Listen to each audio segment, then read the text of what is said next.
continue in Shmuel Aleph, Perek Yud Dalid, Pasuk Mem Hey. And we're up to the part of the story where the Jews are fighting the Plishtim, and Shul made a special vow, a special oath, that nobody should eat anymore, eat anything during the battle with the Plishtim, and he seemed to extend it beyond the normal amount of fasting that Jews did. And we see that Yonasan, his son, who was the catalyst for the victory over the Plishtim, he did not hear of that vow because he left secretly with his arms bearer to make a surprise attack against the Plishtim, and therefore he ended up eating a little bit of honey while they were en route to chase the Plishtim. And when he was told about your father made an oath, we mentioned a number of interpretations, how he was critical of the father's oath, and then finally, when Shul wanted to know if he should continue to fight against the Plishtim, he did not get an answer. Since he did not get an answer, he knew that's not a good sign, and there must have been a very recent sin. He assumed this was a sin regarding his oath that he said that nobody should eat. So they drew lots, and the lots came out onto Yonasan. That's where we're up to. And remember that Shul said before he drew the lots, even if the lots come out on my son, he will die. I'm not going to show any favoritism. Then the lots came out on Yonasan, and Yonasan could have offered a whole number of excuses, but he didn't offer any excuses. He says, if that's what has to be, then I have to die. And now we're up to this point, and Shul says, yes, that's what should happen. But now we come to Pasuk Mem Hey, and the people get involved over here. Vayomer ha'am el Shul, and the people say to Shul, Hayoinason Yamus asher osa Yeshua Hagdol Hazos b'Yisrael. Should Yonasan die, the one who through him the great salvation came to the Jewish people? Chalila, Chai Hashem, God forbid to do such a thing. Im yoyipol misaras rosha arza, if even a hair of his head should fall to the ground. Kim Elokim asa hayom hazeh, for Hashem has made this day to be. In other words, Hashem has shown His favor for us to win this battle.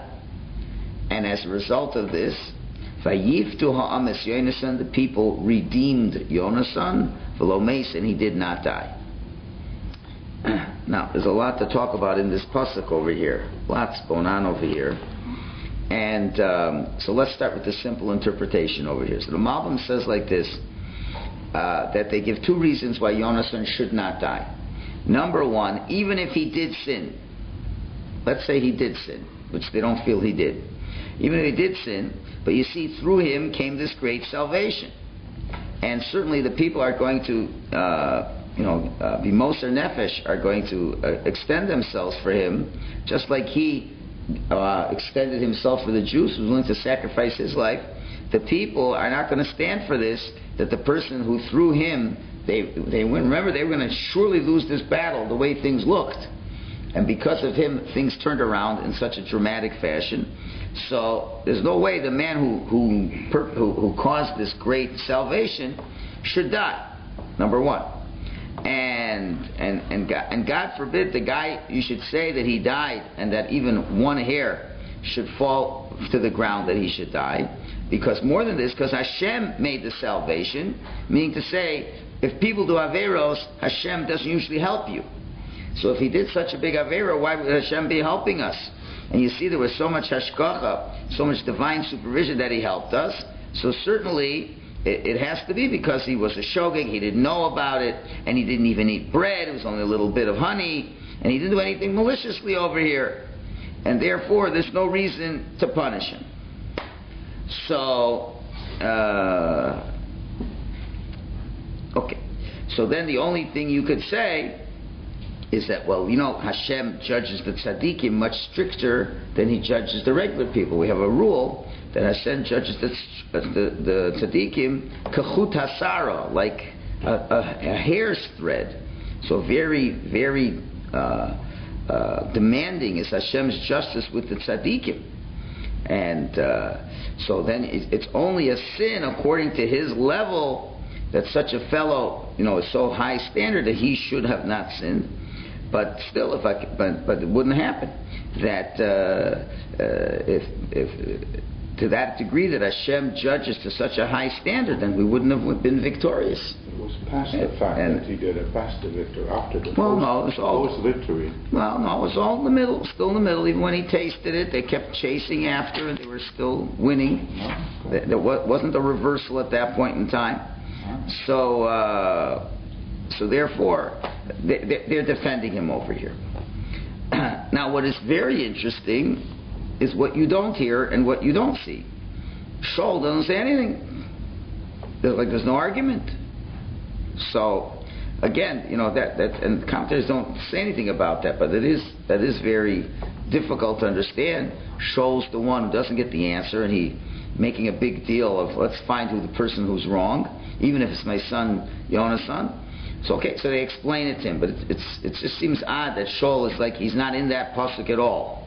It's not part of the discussion, part of the debate. And Malbim says they redeemed him, that they made efforts that Shul should be mater his netter. He should release the vow that he said, because remember, whenever you make a vow, there's ways to be released from it in a halachically correct way, by finding a Pesach, by finding an opening that would say, had you known that Yonasan didn't know about it, would you have made such a decree? Right. So they got him to be mater netter. They got him to release himself from this vow. So that's the simple interpretation over here. So the Malbim asks the question, all the commentaries ask the question, if indeed that Yonasan was a shogeg, at the end of the day he didn't know about it, and that was probably the main reason that he was released from the vow. So then why was Shul not answered when he asked the question of Hashem, should he continue to fight the Plishtim? In other words, when he asked Hashem, should we continue to fight the Plishtim, he got no answer. Getting no answer means you guys did something wrong. You did something wrong, got to find out who did something wrong, and got to correct it, etc., etc. So in a conventional sense, normally would have happened, somebody did an Aveira, we found who did the Aveira, we punished the person who did the Aveira, and okay. So at least the fact that Hashem didn't answer him, there was a good reason why Hashem didn't answer him, and now we found out who was the person who did the crime. We punished the person who did the crime, and now everything was taken care of. But at the end of the day, the real crime, there really wasn't a crime, right? There wasn't a crime. At the end of the day, the fact that Shul was willing to release his vow would appear to say that Yonasan really didn't do anything wrong. So then why didn't Hashem answer him to begin with? It's just circular. You had, for example, the story with in the city of Ai, when the Jewish people lost the battle in the city of Ai. So Yeshua made a lottery to figure out who was the person who, on account of him, we suffered. And it came out to Achan, and indeed Achan had violated an oath that Yeshua made, and there was clearly it was a intentional violation of the oath. So Hashem, they lost the battle. So you see, Hashem wasn't with them. They drew lots. They killed the guy, and then everything was better. Here, if it comes out there wasn't anything wrong to begin with, so why did Hashem not answer him? This is a question that all the commentaries ask over here. So Malbim brings this down. So he brings an answer from the Abarbanel. Very interesting answer. Abarbanel says the main reason why Hashem didn't answer him was really because of Shul's own Averos. It doesn't have to do with anybody else. It had to do with Shul's Avera. What Avera? This was the Avera when Shmuel told him beforehand that when he originally anointed him, that he has to wait till he comes to offer the korban, and he didn't wait. Correct? So therefore, he didn't wait, and right at that time, Shmuel told him, "You've done a sin, and I have to pick another king." I went to pick this particular battle. Hold on. Well, this is the battle. This is the very battle. Right? This is the first battle after this was the battle. The battle, he was waiting for the police. He said, "You wait till I come back, and I'll bring the korban." He didn't wait. Shmuel said, "You muffed up." Oh, so why? But now the battle continues. Okay, so hold on, just wait. The battle continues, but but really Shaul hasn't corrected his Avera. This was an Avera. I don't see any amazing tshuva on his part over here.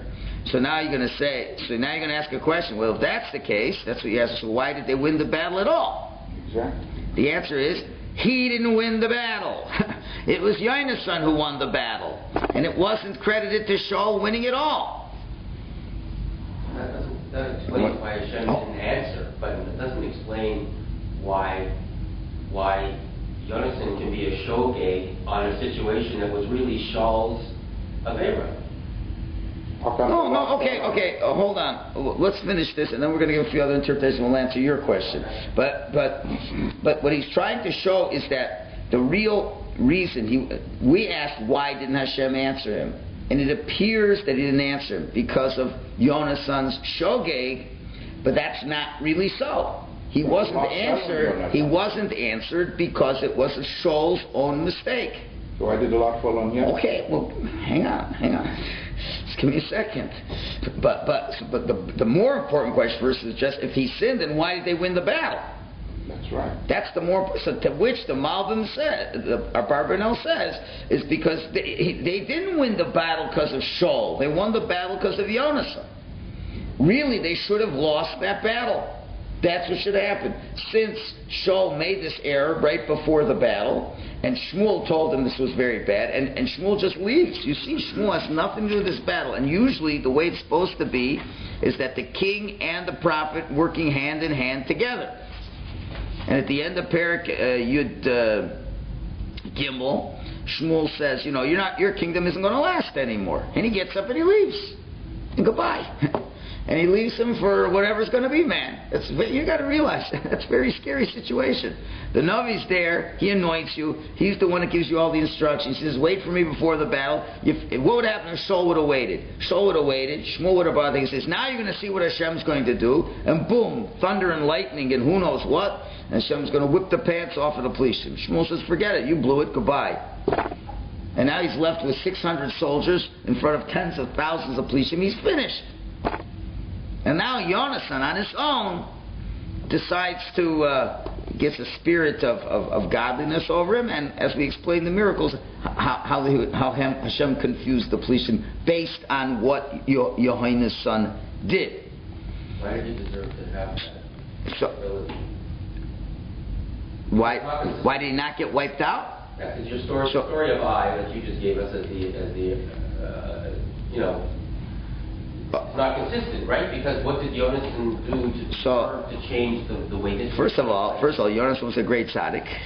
He was a great tzaddik, and we brought down from Rav Tzadok that he was like one of the first manifestations of Mashiach ben Yosef. Jonathan was an extremely big tzaddik. So now we could say his tzidkus overrode his father's one mistake. That could be one thing. And more than that, this is, Hashem has to... Hashem really needs to give Shaul another chance. It was one mistake, and you have to give him another chance. The sin of Shaul wasn't in the same category as the sin of Achan, which I don't want to get into the differences there. And Hashem is giving Shaul another chance, as it were, in the merit that he has a tremendous tzaddik of a son, etc., etc. There will be a lot of calculations. It would be chil Hashem for the Jews if he would lose right away. So, there's things that can counteract his mistake. But we'll see. There's a lot more. But clearly Hashem wants to give Shaul another chance, which he will in the next chapter. So therefore, when Shaul asked Hashem, should we chase after the Plishtim? So Hashem doesn't answer him. Because now it's like Shaul is like taking over the battle. Now that he's asking the question, the Plishtim are on the run. Oh, now we got a lot of Jews. Now that the Jews who were scared, they came back. Now we have the upper hand. Now I will lead the troops. Now he clearly didn't lead the troops into battle.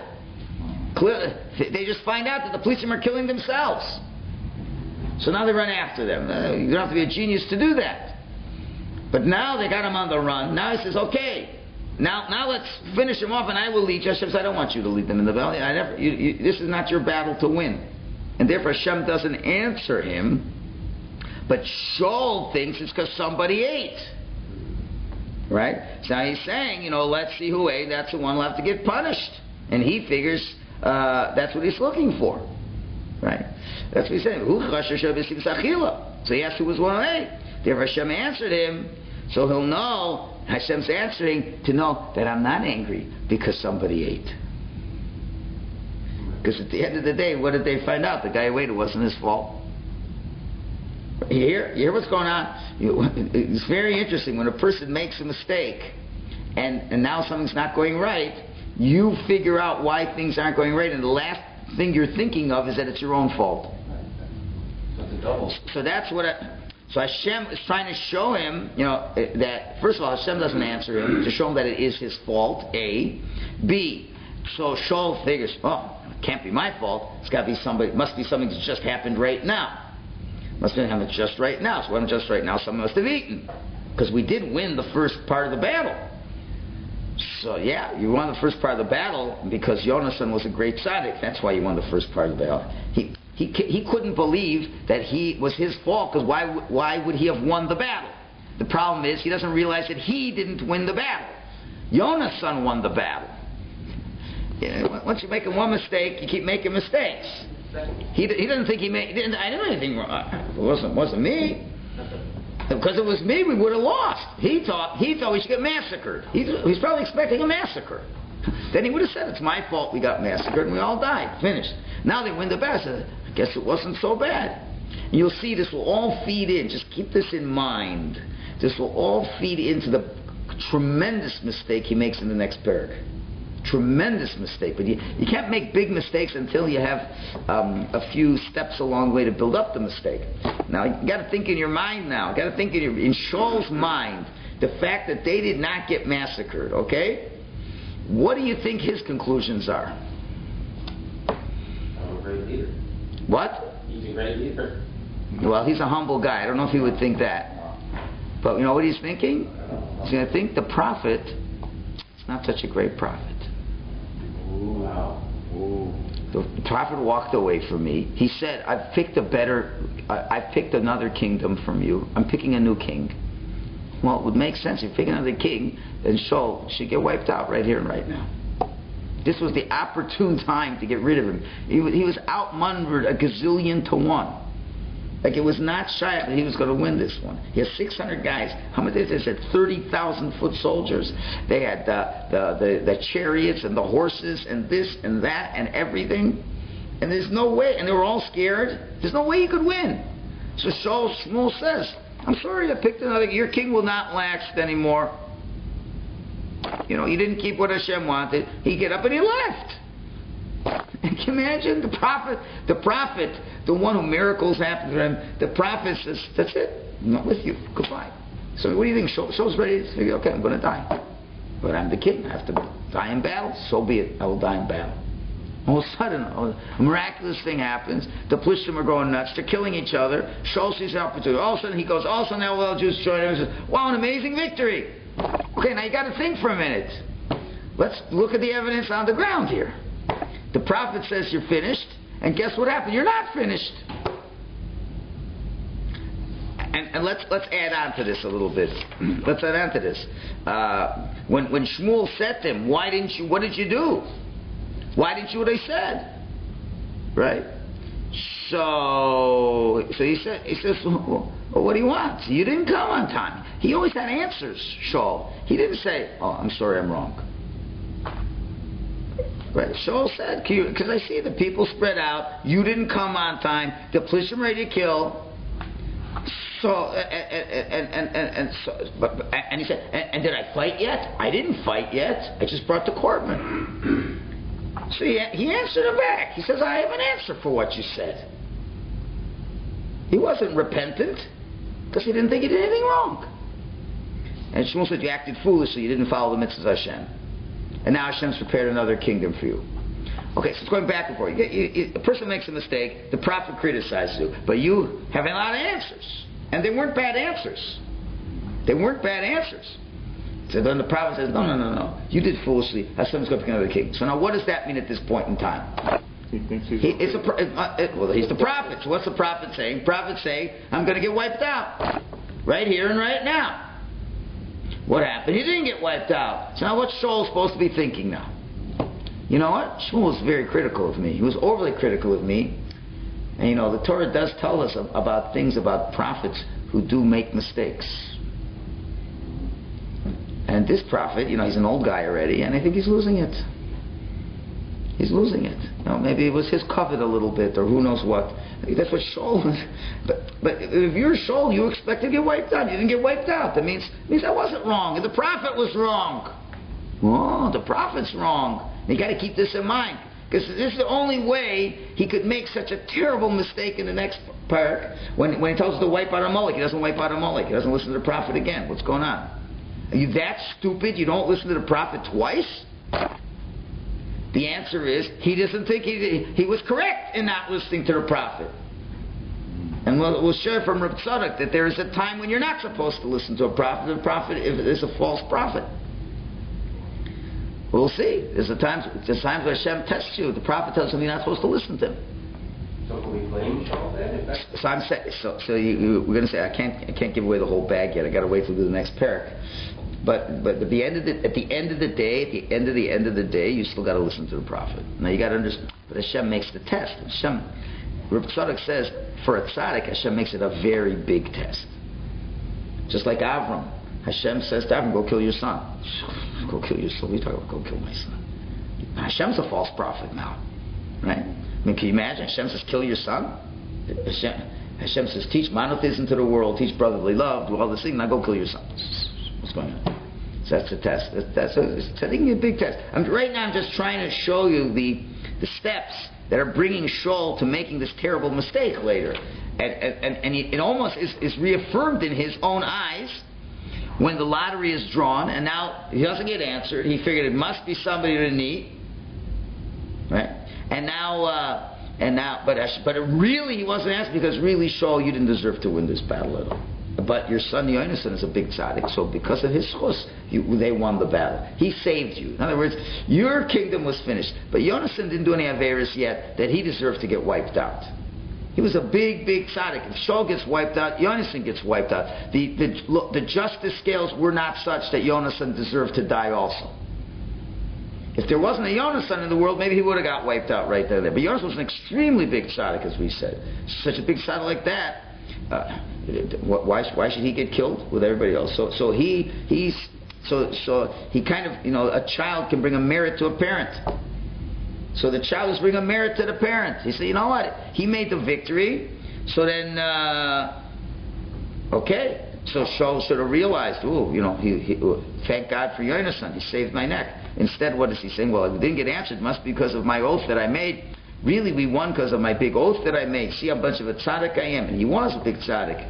He's not recognizing the mistake that he made. So Hashem doesn't answer him. And therefore, you think it's because of the bread. So we'll draw the lots, and we'll see it falls on it. And you think it was the bread, but it wasn't, because he was a shogeg. It really wasn't his fault. The people redeem him, and Shaul has to agree it really wasn't his fault. He really doesn't deserve to die. So now Shaul should be thinking and say, so why did Hashem not answer me? So if you think you might have been wrong, you might be able to come to that conclusion. If you think you were right, you're not going to come to the conclusion. But the Malbim still says, but this interpretation is dochik. The Malbim, after quoting this, our Barbanel, says it's a doch, it's a pressed answer. I would say it's pressed, because then what was he thinking about after he didn't get in, after he found it wasn't Yonas? But we'll see. We can fix this up still. What about that's an amazing shot. It's an amazing shot from the bar. It's still a good shot. We just have to deal with the dochek, which we will with another commentary in a minute. And also the lots. The lots are a divinely orchestrated answer all the time. So how come were the lots wrong? Were the lots wrong? That's another question. So what's going on? Were the lots right or were the lots wrong? Right. So if the lots were right, then why?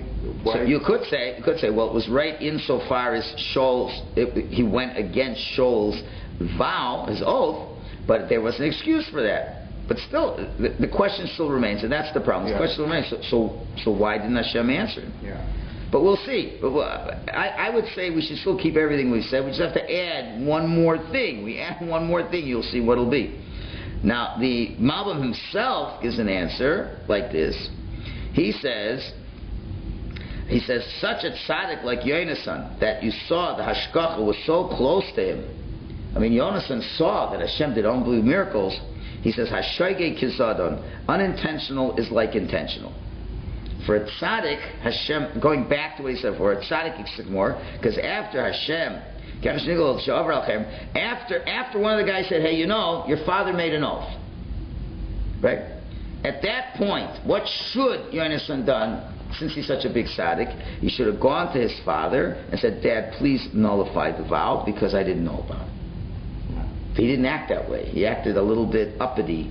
He said, you know, I don't think my father's vow made any sense. He shouldn't have made it. See how much stronger I am now that I had a little bit of honey. And he's pushing people. And he may have been right. He may have been right in his criticism, but you don't criticize your dad in front of the rank and file. Right? He said it, and my father just made a mess over here and really didn't help this vow. So, but he didn't. So that was like what was, and that could be true. In other words, and the truth is, he did sin for his level as a tzaddik. So the lot did fall on him insofar, not because he ate, but his reaction to it. But it wasn't enough to deserve that he should die based on his father's oath. He didn't violate his father's oath. So why is liar falling? Because he still didn't act the way a tzaddik's supposed to act. You know, after Hashem did this big miracle, and now, you know, as much as you're thinking your father made a mistake, and maybe your father really did make a mistake, he shouldn't have made, and really his father did make a mistake. Because of that oath, after they could eat, they fresh so fast, they did a lot of averos in the shechita, as we saw. So his father really did make a mistake. But if you're a tzaddik and your father makes a mistake, you don't, from the rank and file, criticize him. So it fell on him, but not for the reason Shul was expecting. So really now you got interesting now. So now how are things settling right now? So now Shul now says, oh, now I understand why we didn't continue. It was Yonasan's fault, but not the fault that he should be killed. Hashem's got to give tzaddikim, you know, room to make mistakes, right? So Yonasan's fault. He should have been more careful. You know, as a tzaddik, he should have been less critical of his father. The lottery falls on him. You're wrong, but not for what Shul thought him to be wrong for. And therefore, that's not actionable to kill him for Shul's vow, because indeed he was a shogeg. But it still fell on him because there's something where you can't continue the battle. Remember, this was whose battle really to win? Yonasan's, not Shul's.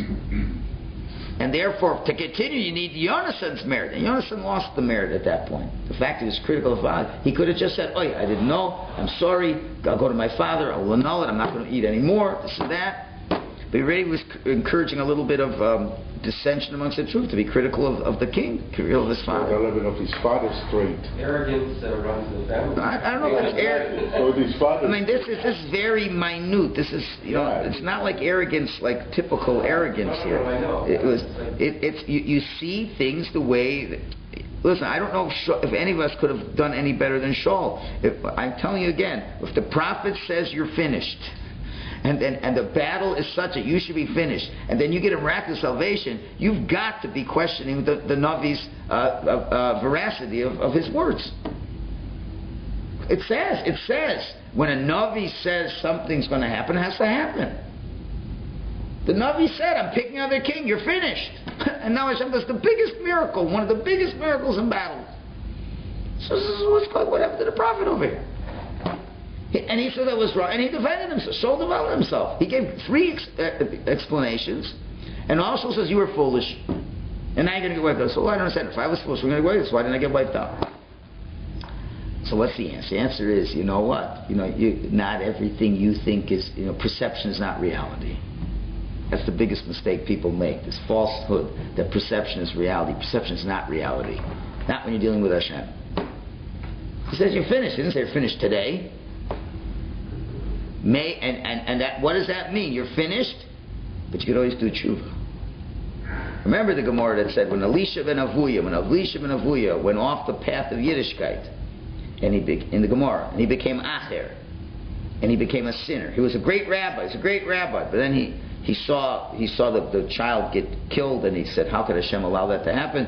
I'm giving up Yiddishkeit. He goes off the derech, and then a voice from the Shemayim says, everyone can do tshuva except for acher. So then later his student Rabbi Meir says, Rebbe, why don't you do tshuva? He said, I already heard from the voice of heaven, everyone can do tshuva except for acher. So the question is, how could that be? How could it be Hashem didn't allow him to do tshuva? The answer is Hashem was testing him. He said everyone could do except for Acher was his nickname, his negative nickname after he went off the path. So the answer is everyone can do tshuva, but Acher, but Elisha ben Avuya can do tshuva. The good old Savi were. So it's the same idea. Your perception was God says, I won't accept your tshuva. The answer is I won't accept you as the Rasha, as your tshuva. It's the tzaddik. So why did Hashem say? Wait to test him. So it's the same thing with Shaul.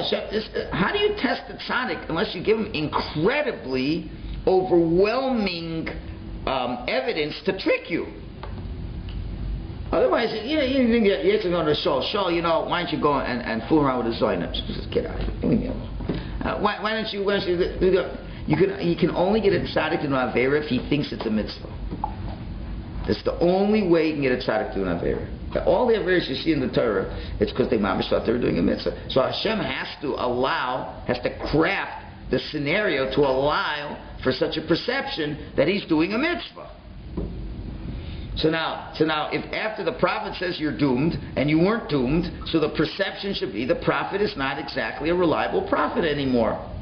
And now what he's saying is maybe not such a good thing. So you got to realize that at the end of this battle, what is Shaul's mindset? The next time Shmuel's going to come to him and tell him something, what do you think he's going to be thinking? You know what? I don't know if everything he's telling me to do is correct, and I don't know if I should be listening to everything he says. Now, what could make him so stupid to think that way? This battle right here. And when the lots are still drawn, the lot did not fall on Shaul. Now, why didn't Hashem make the lot? Wouldn't it be nice if the lottery fell right on Shaul? And Shaul said, my God, I must have sinned. Now the lottery even says I sinned. That would be too easy. It would make it way too easy for him to do tshuva. He says to make it fall on Yona's son, and then Yona's gets saved. At the end of the day, so why did it come out on Yona's son? Like what? He says, well, because for tzaddik on his level, okay. So that gets him out of that. All right. So that's two interpretations. But still, there's another one. That's a very nice one here. 1 second. Radak.